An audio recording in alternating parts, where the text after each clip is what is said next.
Genèse 9.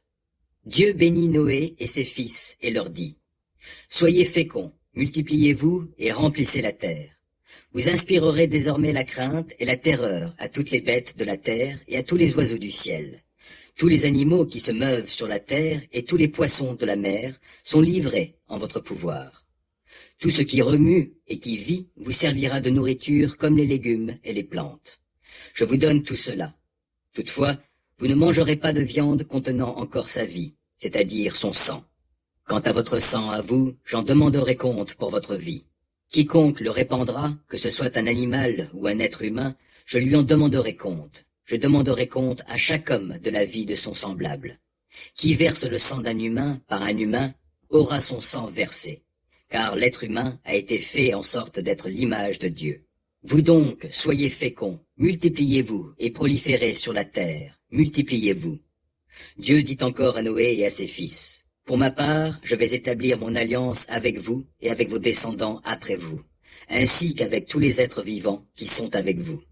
Oiseaux, bétail et bêtes sauvages, tous ceux qui sont sortis du bateau avec vous, tous les animaux de la terre. Je m'engage envers vous par alliance à ce que toutes les créatures ne soient plus jamais détruites par les eaux d'un déluge et qu'il n'y ait plus de déluge pour ravager la terre. Et Dieu ajouta: Voici le signe de l'alliance que je conclus pour tous les âges à venir entre moi et vous et tout être vivant qui est avec vous. Je place mon arc dans les nuées. Il servira de signe d'alliance entre moi et la terre.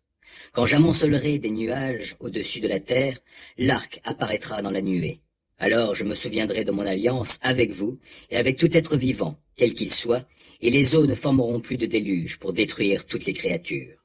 L'arc sera dans la nuée, et je le regarderai pour me rappeler l'alliance éternelle conclue entre moi et tous les êtres vivants qui sont sur la terre.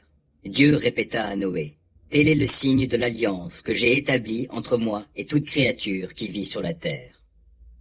Les fils de Noé qui sortirent du bateau étaient Sem, Cham et Japheth. Cham était le père de Canaan. C'est à partir de ces trois fils de Noé que toute la terre fut repeuplée.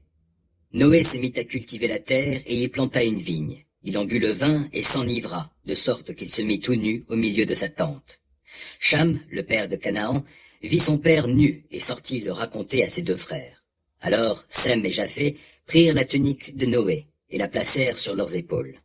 Puis ils marchèrent à reculons vers leur père et le couvrirent. Comme leur visage était tourné de l'autre côté, ils ne virent pas leur père tout nu. Quand Noé se réveilla de son ivresse, il apprit ce que son plus jeune fils avait fait. Alors il s'écria: Maudit soit Canaan, qu'il soit le dernier des esclaves de ses frères.